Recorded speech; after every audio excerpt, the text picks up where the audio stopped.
Merci de m'accueillir dans ce que je considère être un des hauts lieux de la neuropsy, parce que tout le monde a entendu parler de Penfield, Dr. Penfield, mais il y avait une acolyte qui était Brenda Milner, qui est encore, si je ne m'abuse, dans le réseau à 96 ans. Quand je la regarde, ça me rassure, je me dis que la neuropsy, ça garde jeune. Donc, vous me direz, moi, j'ai tendance à m'éloigner du micro. Si je m'éloigne trop, puis que vous ne m'entendez pas, faites-moi signe. Donc, aujourd'hui, bon, ça commence bien.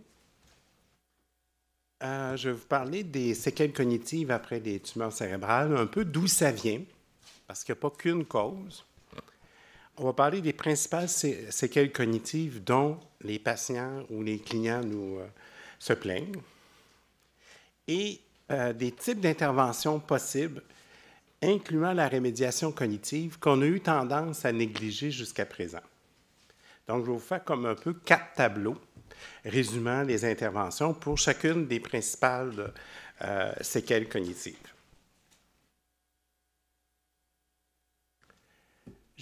On estime que jusqu'à 90% des personnes qui ont eu des tumeurs cérébrales vont avoir des séquelles cognitives, incluant la fameuse fatigue mentale ou cognitive ou la fatigue neurologique. Elle porte à peu près 18 noms, cette fatigue-là, mais elle est vraiment là. Les difficultés cognitives, même si on les qualifie de discrètes, en anglais, ils disent un peu comme... mon Dieu, je cherchais le terme tantôt, c'est... comme si elles n'existaient pas vraiment, on n'est pas capable, pas tangibles, là, mais elles sont, même si elles sont discrètes, c'est des facteurs clés de la reprise d'activités aussi importantes que le travail, les activités sociales, la conduite auto. Et, évidemment, par répercussion, la qualité de vie. Évidemment, l'impact de la cognition, il vient du type de tumeur. Ça, je pense qu'ici, dans cette audience-là, j'oserais même pas en parler. Ça dépend aussi du grade. C'est sûr que le site de la lésion cérébrale, la partie enlevée, mais aussi, on sait aussi qu'il y a une compression puis un déplacement des structures. Et de plus en plus, on commence à penser qu'il y a aussi une perturbation dans le réseau. Donc, dans les fibres et des phénomènes inflammatoires dans ces réseaux-là, qui viennent rajouter, expliquer une partie de la variance de l'apparition des troubles cognitifs.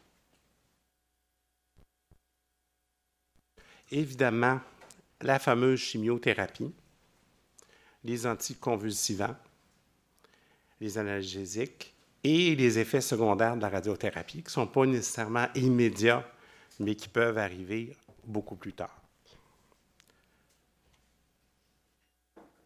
Et il y a aussi d'autres causes. La douleur, mon ennemi, les troubles du sommeil.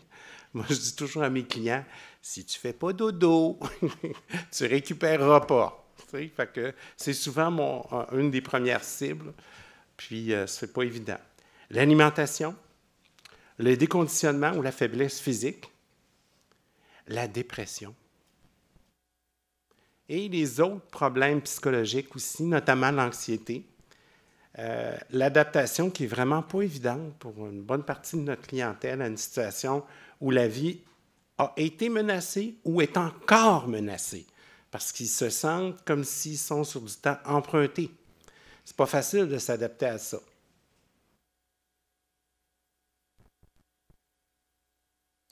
Donc, des causes multiples. Aussi, il y a une hypothèse qu'on soulève, moi je trouve qu'elle n'est pas encore prouvée, mais dans la littérature, il en parle, c'est plus spécifiquement pour la fameuse fatigue mentale, neurologique, cognitive, etc., c'est l'effet que le cerveau doit travailler plus fort pour compenser la présence de troubles cognitifs, d'où la fatigue. Donc, notre premier type, c'est la fameuse fatigue mentale, une sensation d'épuisement physique, émotif ou cognitif qui est persistante, dérangeante et qui n'est pas en lien avec l'ampleur des activités récentes, puis qui va nuire à vos activités. Donc, ce n'est pas parce que vous avez fait un gros déménagement que vous êtes fatigué, puis que vous allez vous reposer une couple de nuit, puis ça va se replacer. C'est vraiment un autre type de fatigue.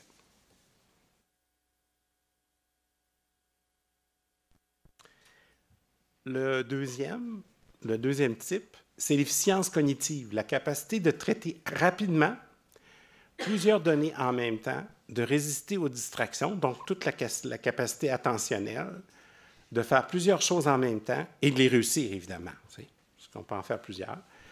On inclut là-dedans la vitesse de traitement de l'information, l'attention surtout divisée et la mémoire de travail. Est-ce que tout le monde est familière avec le concept de mémoire de travail? Oui? Non? C'est simplement, je pars d'ici, je me dis, je vais aller à la cafétéria me chercher un sandwich. Ah, j'arrive à la cafétéria, qu'est-ce que je n'ai cherché? Puis je reviens avec une liqueur. Donc, ça, souvent, les gens vont me dire ça. Donc, il fallait que je garde dans ma tête une série d'informations et pour être capable de l'utiliser dans quelques minutes au maximum, même en bas d'une minute. Ce qui est différent de la mémoire à long terme, qui est après 20 minutes.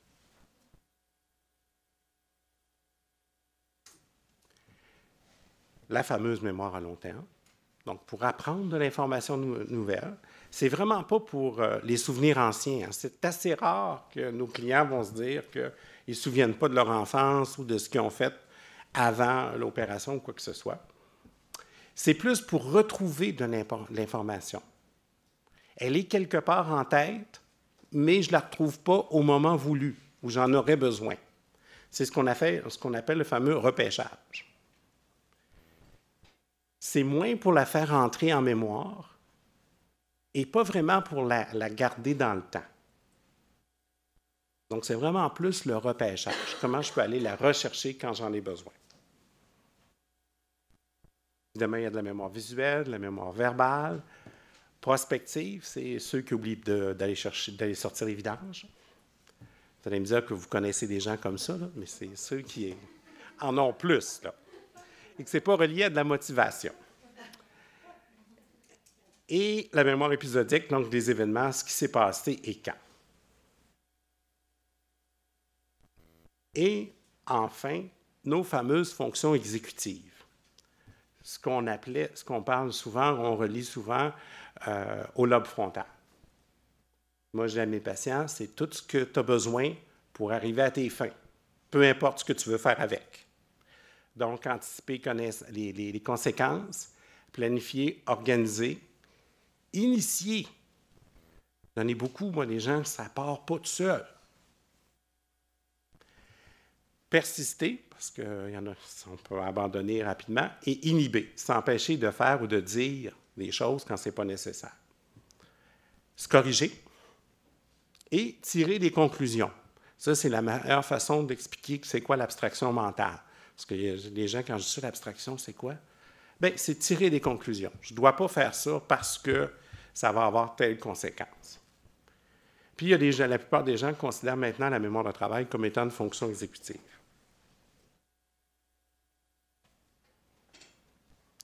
Donc, qu'est-ce qu'on peut faire quand il y a des problèmes cognitifs suite à des tumeurs cérébrales? Il y a 4 types d'interventions possibles. La première, on la fait souvent. C'est celle qui est éducative, aider à mieux comprendre pour optimiser le fonctionnement cognitif ou, tout au moins, éviter de lui nuire. Utiliser tout le potentiel que tu as. L'autre, on la fait aussi beaucoup, c'est la compensation. C'est l'utilisation des stratégies.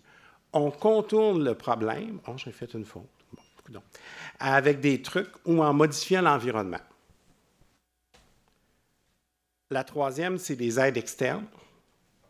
Donc, des moyens externes qui soient classiques, les listes, je pense que tout le monde utilise ça, les agendas, ou maintenant, de plus en plus, ça c'est probablement la voie de l'avenir, informatisée. Donc, toute l'informatique, que ce soit des rappels par ordinateur, cellulaire, des gadgets pour retrouver ses clés. Il y a même des gadgets pour retrouver le téléphone dans sa coche. Bon. Donc, puis même pour gérer les médicaments. Parce que c'est important, parce que quelqu'un qui prend mal ses médicaments, évidemment, ça va avoir un impact, il peut se rendre encore plus malade. Et la quatrième, c'est la remédiation ou la rééducation. C'est donc, on essaie d'augmenter le fonctionnement en tant que tel, ou l'optimisation, c'est des méthodes là, vraiment d'apprentissage pour utiliser au maximum le potentiel. Ça va jusque-là? On a toujours tendance à se limiter à faire du 1, du 2, du 3, mais pas le 4. Pourquoi qu'on fait ça?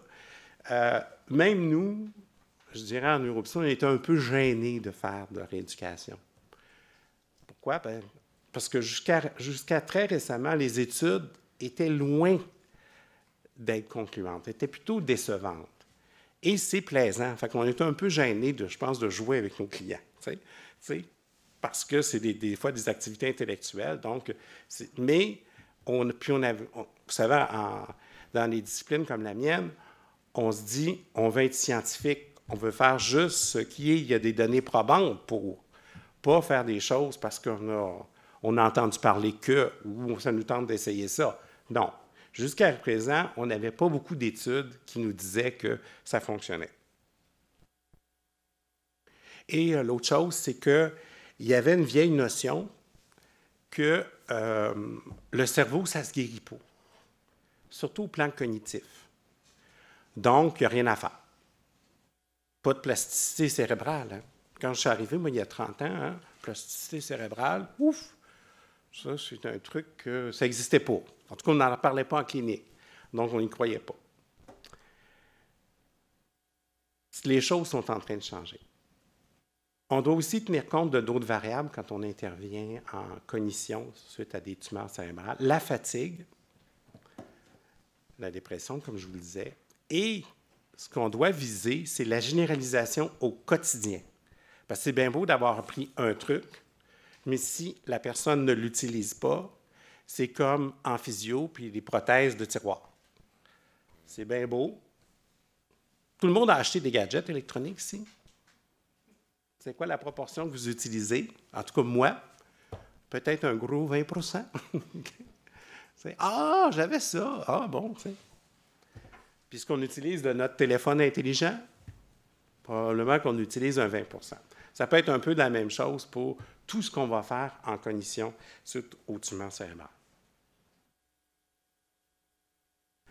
Donc, on va commencer par le gros morceau, qui est mon ennemi juré, je vous le promets. C'est la fameuse fatigue.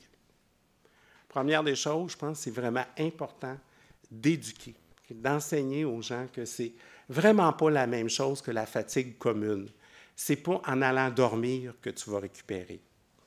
OK? Il faut aussi s'assurer qu'il n'y a pas d'autre chose qui vient accentuer le phénomène de fatigue, dont la dépression et les fameux troubles du sommeil.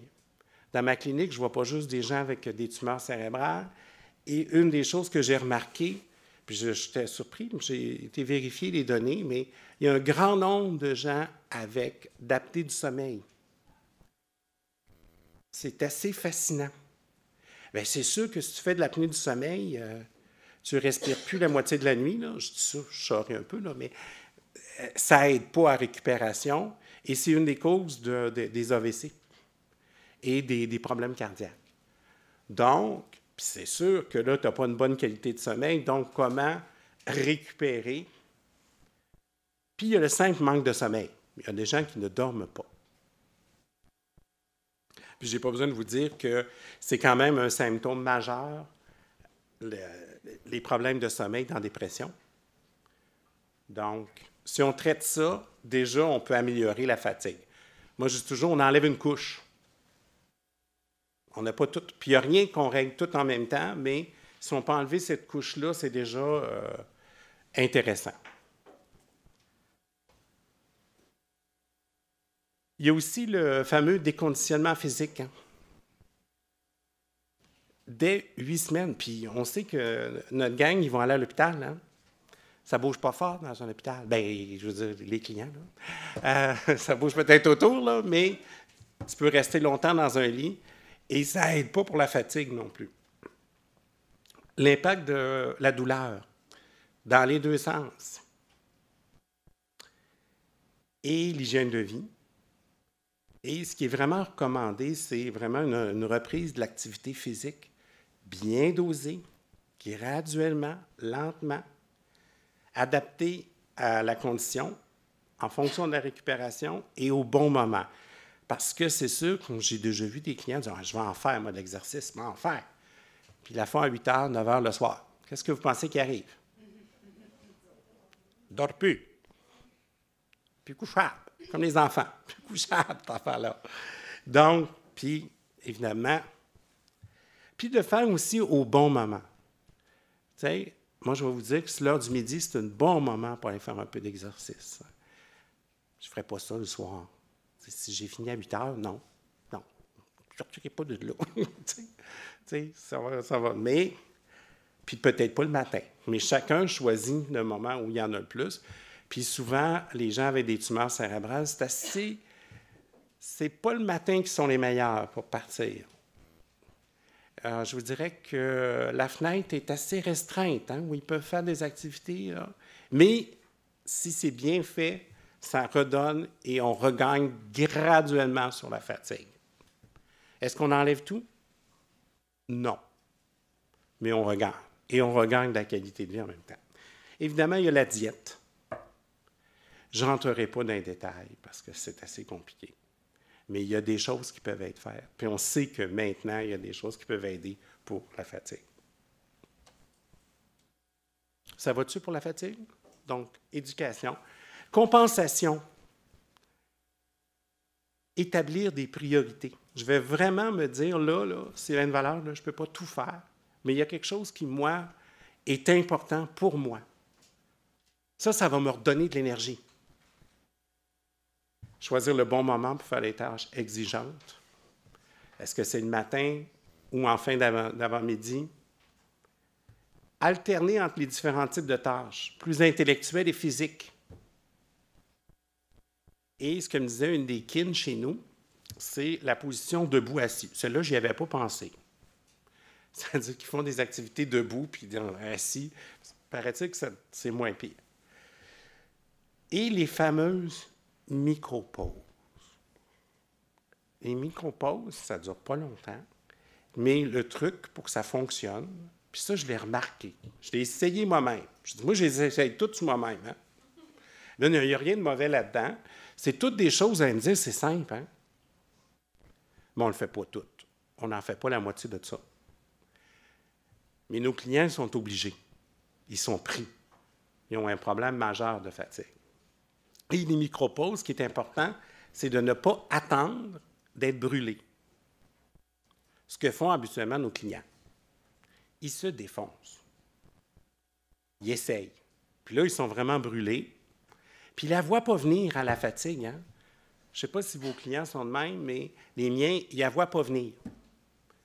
Puis des fois, c'est un retardement. Puis là, je vais avec ça. Qu'est-ce que tu as fait il y a 3 jours? Pour être de même, lundi.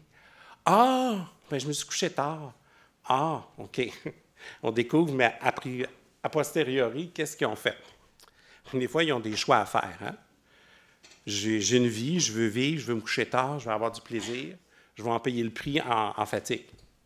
Bon, fair enough. Mais c'est pas toujours le fun. Mais la micro-pause, comme je vous dis, ça fonctionne si on y va en prévention puis qu'on n'attend pas d'être carrément brûlé. Puis la micro-pause, c'est pas très compliqué, hein? Ça peut être juste d'arrêter 2-3 minutes. Comme je dis simplement à mes clients, on va mettre la switch off. Puis on repart. C'est pas compliqué, hein? Des fois, c'est juste d'aller prendre un verre d'eau. Mais pour arrêter aussi de spinner. Parce qu'on perd beaucoup d'énergie en spinant. Les aides externes. Oh my God. J'ai lu ces psychostimulants. Pour l'instant, ça marche, mais dans les cas extrêmes, de fatigue extrême, c'est ce que j'ai compris. Ça a l'air que ça en vient avec d'autres affaires, mais pour l'instant, c'est pas encore bien fort. Et en cas, puis il y a le traitement de la douleur aussi. Si vos clients ont en plus de la douleur, ça, il y a probablement quelque chose qui peut être fait. Ça va jusque-là? Maintenant, les interventions en rééducation. Le suivi en kin. Là, c'est prouvé, ça marche. Okay? Parce que les autres, vraiment, et c'est prouvé que ça aide. C'est tout ce que je vous disais, de doser, d'y aller avec graduellement, tout ça. C'est prouvé que ça marche. Ce qui est aussi prouvé, qui fonctionne bien, c'est tout, c'est comme une procédure, vraiment un protocole spécifique de gestion des énergies. En passant, s'il y a des gens qui sont intéressés à avoir des études sur certaines des interventions que je propose, j'ai une belle pile chez nous, là, je pourrais vous envoyer quelque chose, trouver un moyen. L'autre chose qui fonctionne bien pour le sommeil, ce qui est prouvé, c'est vraiment la psychothérapie. Pas n'importe laquelle, là. On ne parle pas de psychothérapie là, psychanalytique. Là, non. Vraiment une psychothérapie spécifique qui vise le sommeil. Ça marche pas mal bien. Je vous le dis pour avoir fait, là. Puis les études nous disent qu'il y a jusqu'à 78-80% de réussite. C'est quand même intéressant. Et ce qui s'en vient beaucoup aussi, c'est la méditation en pleine conscience. Et le yoga. Il y a des preuves comme quoi ça aide. Est-ce que ça enlève tout? Non. Mais ça aide. Il faut attaquer, je pense, le problème de tous les fronts. Ça va-tu jusque-là? Bien tranquille, pas de questions, je dois être là. Bon. Deuxième type de séquelles, c'est tout ce qu'on... Moi, j'ai regroupé ça, là, parce que pour vous faire quelque chose de cohérent, ce que moi, j'appelle l'efficience cognitive. La première affaire que je dis à mes clients, c'est, on va parler de vulnérabilité.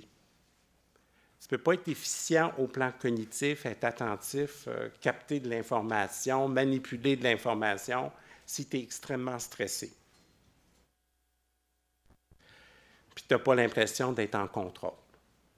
La dépression, toujours. La fatigue, des troubles du sommeil. Évidemment, quelqu'un qui ne fait pas d'exercice physique, ça n'aide pas la diète. Vous voyez que ça ressemble aussi, hein? C'est un peu les mêmes moyens qu'on a pour la fatigue. Stratégie de compensation, faire une chose à la fois. Alors, puis celle-là, je l'aime, la stratégie, là ou jamais. Pour les gens qui ont des problèmes de mémoire de travail, ils disent, je vais y penser. Non, tu n'y penseras pas. Okay? Tu le fais tout de suite. Parce que, puis si ça prend, puis moi j'ai même été, je vais plus loin, si ça prend moins d'1 minute, tu le fais tout de suite. Sinon, tu l'écris. OK? Parce que sinon, c'est sûr que tu vas l'oublier. Ou tu vas y penser, mais trop tard. Pairer les médicaments avec l'incontournable, le fameux café du matin. Notez en mots-clés l'essentiel. Puis ça, je leur dis beaucoup quand ils voient leur médecin. Tu sais, un neurologue, un neurochirurgien, vous ne voyez pas ça tous les jours. Bien, vous autres peut-être, là, mais mes clients, non. Okay? C'est aux 3 mois ou 6 mois. Puis, s'ils ont manqué leur shot, bien, tu peux bien rappeler, mais tu sais, c'est plus difficile. Là. Tu viens de te mettre dans le trouble. Là. Fait que tu vas noter avec l'essentiel ce qu'il te dit. Un truc qui marche bien aussi, quand les gens veulent... quand ils ont trop de problèmes d'attention, c'est étaler l'information. Il y a des études qui nous ont montré que les gens qui ont des troubles d'attention, si tu fais juste espacer, mettre des interlignes, ils sont plus capables de suivre. Ils partent moins. Ce qui est, j'essaie de leur apprendre ça au centre de réadaptation, qu'un plan d'intervention, c'est beau que ça tienne en 2 pages, mais si les gens ne sont pas capables de le lire parce qu'ils ont trop de troubles d'attention, bien, ça ne sert à rien, ils ne liront pas plus. Fait que vaut mieux en mettre moins, puis laisse passer. Puis moi, je le fais des résumés. Parce qu'une évaluation en neuropsy, imaginez-vous, il y en a du stock. Fait que j'utilise beaucoup ça pour qu'ils puissent avoir quelque chose à se repérer puis à retrouver des informations qu'ils veulent avoir. Ça va-tu jusque-là? Les aides externes, le pilulier, le dispil, les rappels de la pharmacie, il y a même maintenant des machines qui peuvent vous rappeler quand prendre vos médicaments. Rappel et sonneries au téléphone ou à l'ordinateur, des gadgets pour retrouver les clés. Et le traditionnel calepin de poche. C'est sûr que les aides externes, hein, ça va dépendre aussi de qui vous êtes. Il y a des gens que le téléphone puis l'ordinateur, ils ont une phobie de ça. Puis il y a des gens qui ont aussi une phobie de l'agenda, semble-t-il. Tu sais.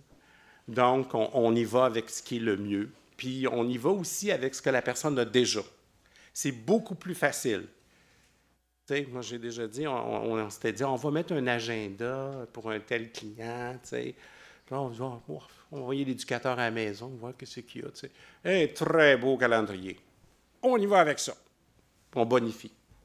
Parce que c'est beaucoup plus facile quand tu as déjà de la difficulté avec l'efficience cognitive, c'est difficile de t'apprendre une nouvelle affaire complètement. Donc, on va y aller avec, on va bonifier ce que tu as. Et c'est assez étonnant, hein, même pour l'informatique. Hein.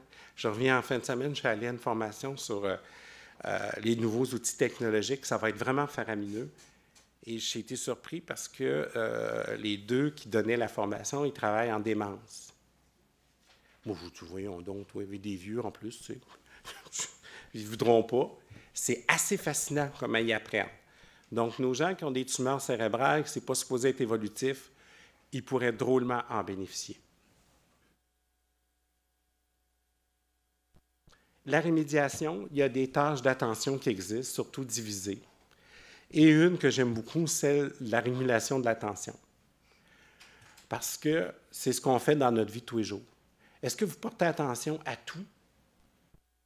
Je ne vous le souhaite pas. Parce que c'est bien trop lourd. Tu sais, comme là, je pourrais avoir une petite préoccupation pour l'heure, savoir si je dépasse ou pas. Mais il faut que j'ai aussi une préoccupation à savoir si vous suivez. Puis une préoccupation, je dirais, de revenir un petit peu sur le contenu une fois de temps en temps. Pas mauvais. Donc, mais on divise notre attention et on ne l'accorde pas de façon uniforme à tout. Okay? Quelqu'un qui travaille en garderie, c'est le petit Moses là, qui aime bien l'eau de Javel, là, hein, qu'on surveille. Tu sais, celui qui est trop curieux. Hein? Mais celle qui est trop tranquille, il faut aussi s'en occuper. Hein? Faut que, bon. Donc, c'est un peu ça. Et ça, on commence à avoir des outils pour entraîner ce type de choses-là. Il y a des types aussi des tâches de mémoire de travail pour garder l'information en tête quelques secondes. Ça va-tu jusque-là? Donc, l'efficience. Ah, puis j'oubliais pour l'efficience, il y a le neurofeedback qui s'en vient aussi. On peut même coupler ça avec la pleine conscience qui peut aider. Ça a été utilisé beaucoup avec les gens qui ont des troubles déficitaires de l'attention, ce qui était d'ailleurs assez contre-intuitif. Je l'ai bien dit, là? Je ne me suis pas trop enfarché, mais ça marche. Je l'ai essayé avec des gens qui ont un TDAH et ça fonctionne. Puis je l'essaie actuellement avec des adultes qui ont des difficultés d'attention suite à des tumeurs cérébrales et ça fonctionne parce que ça les aide à revenir. Oui? Oh, mon Dieu. C'est qu'on t'entraîne à changer, sans te le dire, les ondes cérébrales pour que tu reviennes, si ma mémoire est bonne, en θ. Donc, en mode où tu es attentive. Ils ont beaucoup essayé ça avec les gens qui ont le TDAH. Ils sont en train d'essayer ça aussi avec les gens qui ont de l'héminattention gauche. Vous n'en avez pas beaucoup avec les tumeurs cérébrales, hein? Bien, quoi que ça dépend où ce qu'il a enlevé. Hein? Parce qu'il peut enlever, mais bon, absolument, il n'enlève pas à gauche. Hein? Vous essayez de perturber, pas trop à gauche, mais à droite, ça peut arriver. C'est plus rare. Mais avec des AVC, on voit ça, c'est monnaie courante. Et ça, c'est le genre qui s'enfarge d'un cadre de porte. Là, hein? Ou qui n'est plus capable de conduire parce que, bon, c'est pas traité assez vite. Donc, on les entraîne et à aller à modifier leurs ondes cérébrales. Puis c'est comme des jeux vidéo. Puis il faut que tu vas voir que c'est vraiment cute, hein? On dirait que c'est fait pour les enfants. Tu vas avoir un écran, puis tu vas voir une espèce de petite fusée. Et si ta fusée avance, c'est que tu es en mode θ. C'est là que j'ai dit, hein? En tout cas, tu as les bonnes zones cérébrales. Et si elle n'avance pas, c'est que tu n'es pas là. Fait qu'à un moment donné, tu te régules, puis là, tu viens que tu es plus souvent avec ce type d'activité cérébrale. Puis, semble-t-il que ça marche bien si tu as le substrat anatomique au niveau pariétal, ce qui se comprend très bien. Donc, ça semble fonctionner, et même que ça fonctionne assez bien ils font faire des exercices, là. Puis là, les gens arrivent à la maison, puis évidemment, ils sont fatigués, hein? Fait qu'ils vont faire des siestes, puis ils se mettent à repenser à ce qu'ils ont fait parce qu'ils leur ont dit de faire aussi de l'imagerie. Puis ils font de l'imagerie, puis ils sortent, puis ça a l'air qu'ils s'enfargent moins d'un cadre de porte. J'ai hâte de voir ce que ça va dire à long terme, mais au moins, on a de nouveaux outils à essayer. Puis c'est mieux que de faire biffer des cloches ou des affaires sur du papier, là, ou d'avoir des bandes rouges à côté là, pour diriger ton regard vers. On s'éloigne un petit peu de ça. C'est pas mauvais, là. Mais c'est parce que, tu sais, sur le bord du chemin, il n'y a pas de ligne rouge, là, pour te dire qu'il pourrait avoir un piéton de ce côté-là. T'sais. Ça va-tu jusque-là? Donc, mémoire. Première des choses, moi, je reviens comment ça fonctionne, la mémoire. En rappelant aussi que ça marche à l'émotion, cette affaire-là. Okay? Parce que c'est lié à notre système limbique. Et donc, c'est pour ça que l'humour, ça fonctionne, entre autres. Moi, je leur en dis des affaires, des fois, pour qu'ils retiennent. Là. Ouf! Puis, on trouve aussi l'incongru, ce qui est drôle, ça nous aide à retenir. Et ça nous amène à travailler aussi ce qu'on appelle la profondeur de l'encodage. Plus j'ai joué avec l'information, plus mes petits réseaux se sont réchauffés. OK? J'ose pas dire ça devant des professionnels, mais c'est de même que je leur explique ça. Je réchauffe mes petits neurones, là, toutes mes petites connexions, puis plus j'ai de connexions, plus j'ai joué avec, plus j'ai de facilité à retrouver l'information, parce que je peux prendre un chemin puis un autre. Donc, plusieurs modalités, des codes de couleurs, faire des ancrages différents. Puis ça, c'est vraiment le fun, faire des dessins, se donner des indices, surtout pour ceux qui veulent retourner aux études. Parce que quand est-ce qu'on fait du repêchage de l'information? Aux examens. C'est repêchage ultime ou extrême. Bien, c'est vrai. Tu sais, c'est vraiment là. Puis là, en plus, tu as le stress, là. Donc, si j'ai joué avec l'information, même si je n'ai pas 3 ou 4 de mes réseaux réchauffés, peut-être que je vais en avoir un autre. Puis je vais tourner autour, puis je vais finir par avoir l'information.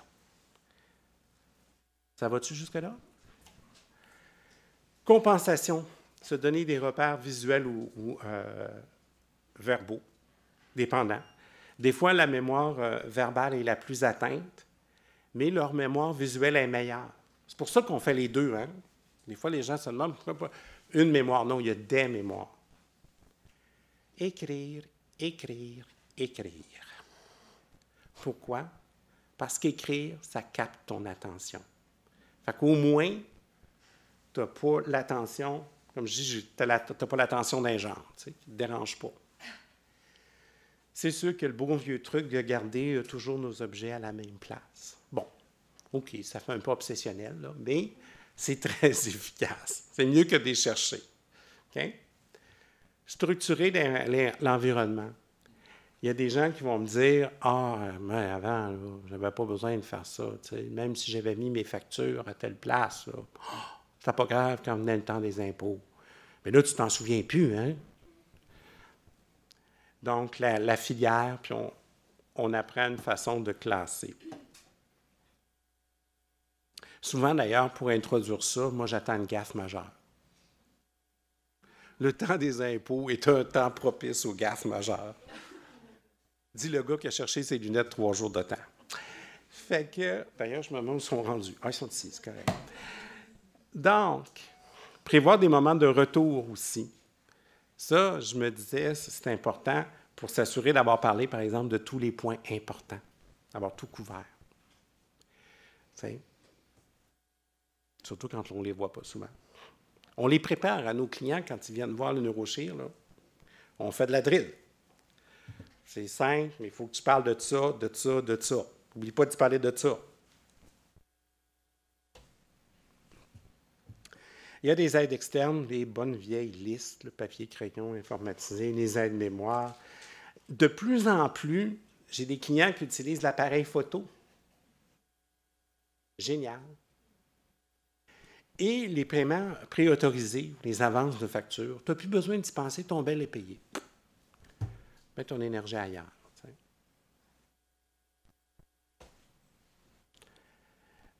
Dans, maintenant, ce qu'on peut faire en termes d'intervention, il y a l'apprentissage espacé. Je ne sais pas s'il y a quelqu'un qui est familier avec ça.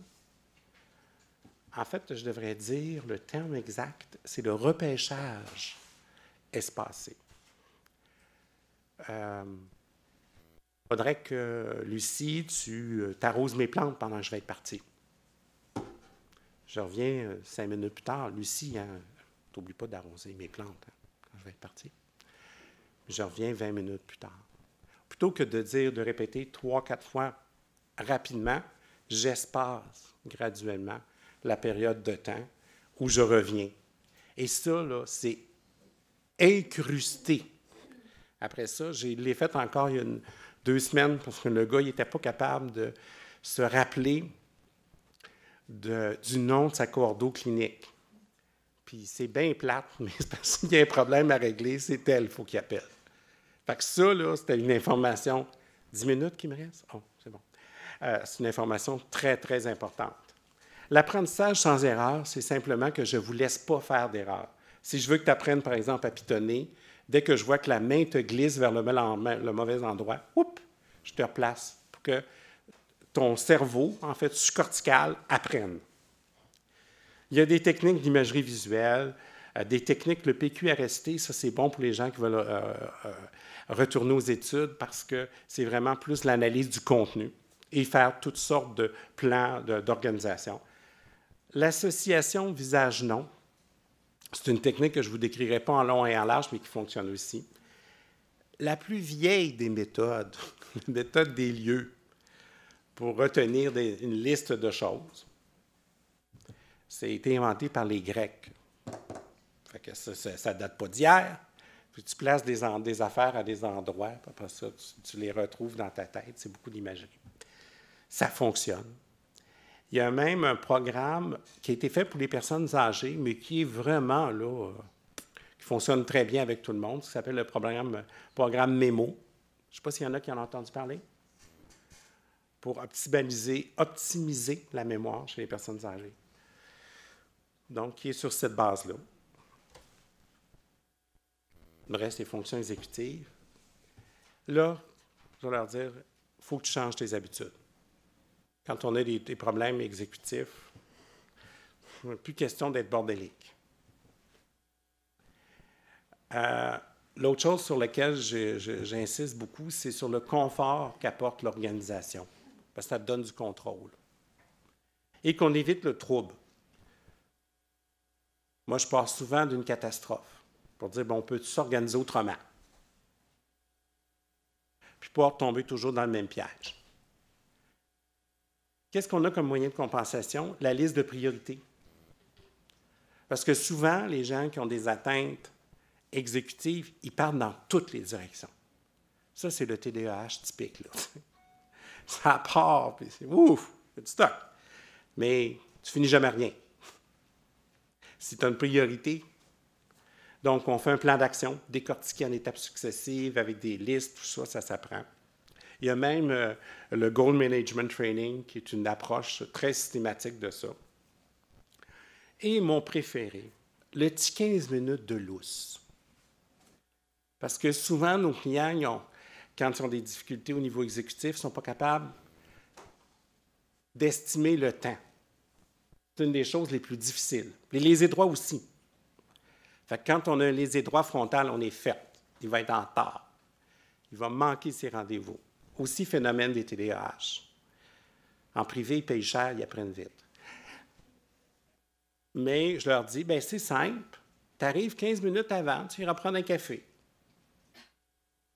Ah, puis là, on recule, puis ça marche. Se donner un moment de délai, des fois, de réflexion en utilisant l'écrit, ça aide. C'est surtout quand les gens sont plus impulsifs, là. Mais quand ils apprennent qu'il faut qu'ils le fassent, puis qu'ils réussissent à l'intégrer, ça aide. Tant qu'il n'y a pas trop d'émotions. Les aides externes, l'agenda utilisé comme planificateur. Il existe aussi des logiciels de planification qui t'aident à faire le travail qu'on ferait en individuel, mais ça coûte de l'argent. Les fameux tableaux d'avantages et inconvénients des solutions, ça se travaille, des classeurs, les listes de choses à faire. Vous voyez que c'est des choses simples, hein, les aides externes, là. Le time management dans la rémédiation, gestion des priorités. Ce qui marche bien, c'est l'implantation de routines. On en vient à faire toujours à peu près la même affaire, fait qu'on ne saute plus d'étapes. Et ce qu'on fait beaucoup, nous, c'est de l'entraînement direct de mise en situation, entre autres pour le travail. Parce que c'est là qu'on voit où le bas blesse, où est-ce que tu as sauté une étape, où tu es allé trop vite, où tu as vraiment oublié quelque chose, où tu n'as pas vérifié. Et là, on peut faire de l'entraînement direct et trouver la stratégie qui te convient à toi. Évidemment, tu fais partie de l'équipe. Ça marche bien en réadapte. Oui, je suis bon d'un temps. Okay. Cognition, c'est une préoccupation centrale en tumeur cérébrale. Et je dirais que, là, c'est moi qui présente, mais je vous dirais que c'est un travail d'équipe. Parce que moi, je dis que j'ai la chance de travailler en réadaptation, c'est-à-dire que si, par exemple, on travaille sur la gestion des rendez-vous, il y en a des rendez-vous, hein? Fait qu'on s'assure qu'ils fassent la même affaire quand tu vas voir le médecin, que quand tu vas voir Aldo, notre infirmier, que quand tu vas aller voir la travailleuse sociale, que l'orthophoniste. Fait que là, il y a un effet d'entraînement et sans oublier les proches. Là, tu ne prends pas les rendez-vous à sa place. OK? Tu ne fais pas ça. On va pas, je ne le dis pas ça de même, là, mais plus gentiment que ça, mais là, on essaye de travailler ça. Faites-le pas à sa place. Mais si vous voulez l'aider, c'est comme ça qu'on le fait. Donc, ça touche aussi des dimensions aussi différentes que l'activité physique. Hein. Ça, c'est vraiment crucial pour la fatigue. Mais aussi l'humeur, la communication, évidemment le cognitif, François, mais aussi le sommeil. Donc, il faut vraiment attaquer le problème de toutes les facettes possibles. On ne peut pas se limiter à des trucs pour compenser puis à des aides externes. Il faut penser éducation, rééducation puis optimisation. Et il y a de l'espoir pour les gens qui ont eu des tumeurs de mieux s'en sortir au plan cognitif. Et un merci à Zoé, qui est notre documentaliste, qui m'a sorti une belle brique. Je n'ai pas tout lu, mais j'en ai encore pour lire, mais pour me mettre à jour sur les différentes facettes de ce problème-là. Merci.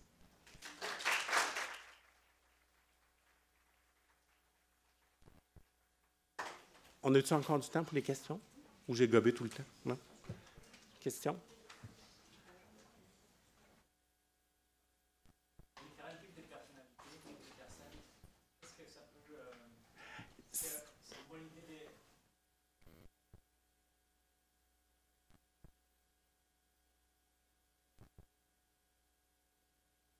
Moi, je dis toujours, moi, j'aime ça savoir à qui appartient ce cerveau-là.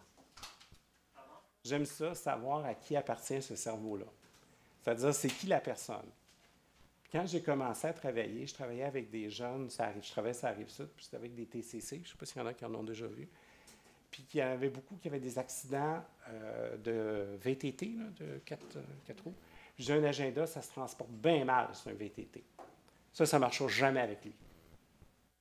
Ça ne fit pas. Ça ne sert à rien.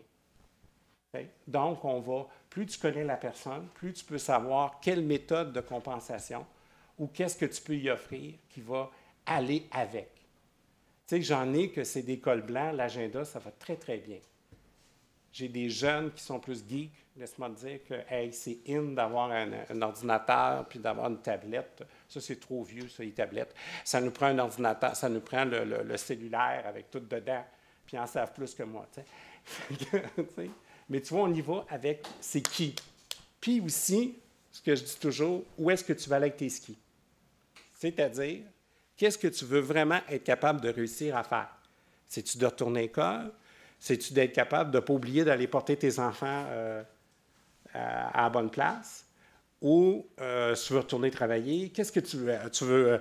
Tu veux être capable de reprendre ton permis de conduire? Bien là, on va chercher vraiment une cible parce que vous imaginez que ce n'est pas facile, hein? Pensez-vous que c'est facile? Non. Ça prend une motivation écœurante. Puis il y en a. Mais il faut que tu aies une cible intéressante. Quand tu veux absolument là, reprendre ton permis de conduire parce que tu es sur la Rive-Sud, puis tu es sur le bord de la frontière américaine, puis que tu fais, je ne sais pas moi, 50 000 milles par année, laisse-moi te dire que tu es bien motivé à avoir des tests, des trucs d'attention. Oui? Au niveau de l'intensité des interventions, est-ce que au niveau des données probantes? Malheureusement. Puis il n'y a pas une norme qui s'appliquerait pour la mémoire, pour l'attention, pour les fonctions exécutives, pour la fatigue. Ce que je te dirais qui est vraiment important, puis qui est peut-être même en train de changer, tout change, c'est qu'on essaie d'y aller le plus précocement possible. Mais en même temps, c'est changé parce que, tu vois, le neurofeedback, semble-t-il que ça peut fonctionner des années après. Fait que, bon, il faut mettre des bémols à tout. Oui?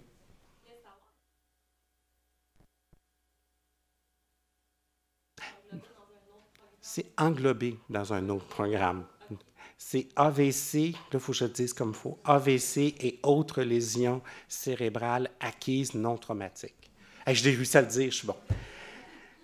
Parce qu'en ça, nous autres, c'était simple, c'était encéphalopathie. Et moi, j'aimais ça, c'était simple, clair, précis, mais là, ils ont changé ça. Il faut vivre avec. Oui?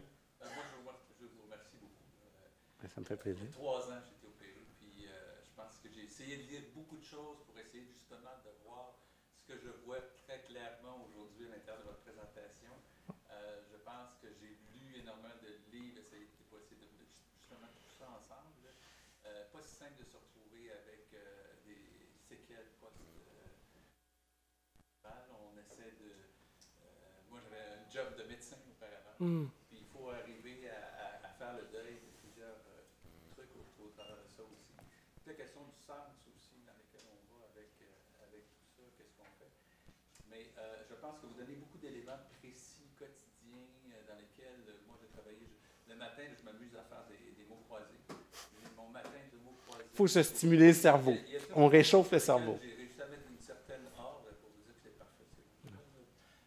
Mais je pense que ce que vous apportez là, il y a des choses essentielles pour les gens qui, au quotidien, je ne sens pas qu'on a cette possibilité-là facile comme personne qui a vécu avec cette maladie-là, de retrouver ce type d'information de façon regroupée, sans nécessairement être obligé de faire toute une route dans le désert pour réussir. Non, ne faites pas le job que ma documentaliste a fait parce que vous allez avoir beaucoup de travail à faire pour retrouver. Il faut que les gens puissent se retrouver parce que c'est le petit quotidien. Ce moment-là où tu ne meurs pas, il n'y a absolument pas rien qui est complètement déréglé dans ta vie. Tu te retrouves avec du pain à manger tous les jours, mais en même temps, tu es toujours dans cette espèce de monde-là dans lequel on tourne à l'intérieur de toutes ces difficultés qui nous demandent énormément de travail. En tout cas, moi, je trouve intéressant l'approche parce que c'est un peu ce qu'on vit aussi. Je vous disais de fatigue, on peut dormir des fois 3-4 fois par jour, dans la journée, 1 heure, des fois c'est une demi-heure, etc. Mais c'est-tu vrai que ce que les gens me disent, moi, c'est que ce que je comprends pas, c'est j'ai pas mis tant d'efforts que ça. Tu sais, j'ai pas fait tant de choses, mais je suis brûlé. Complètement. C'est ça, hein? Même c'est toute la concentration que ça demande. Juste, moi, je me rends compte, quand je me rencontre avec des gens pendant 1 heure, et puis où je vais tout simplement passer le râteau, c'est pas du tout la même chose qui se passe. Non. Après 1 heure, je suis complètement vidé parce que tu es avec 3 ou 4 personnes, puis là, il y a des idées qui sortent de partout, puis là, tu as l'impression que tu mets tout ensemble, tu as tout un casse-tête à faire à chaque fois. Puis, tandis que quand tu portes ton balai, il n'y a rien qui se passe. Mais il y a donc des subtilités là-dedans. En tout cas, j'aimerais savoir plus d'informations. J'aurai l'occasion de vous rejoindre. Oui, je vais préparer une liste aussi de références plus pour les gens qui veulent en savoir plus long sur, par exemple, tel type de traitement. Là, je trouvais que c'était trop lourd. Là. Puis honnêtement, j'avais plus le temps. Maintenant, on manque de temps. Mais j'ai les articles, fait que je peux faire une liste, puis les gens vont rechercher. Tu sais, si moi, par exemple, ça m'intéresse le neurofeedback, ben, je peux aller chercher sur le neurofeedback. Si c'est le yoga, je peux y aller, tu sais. Donc, je vais le faire. Mais merci, ça me rassure de savoir que c'est utile. Est-ce qu'il y a d'autres questions?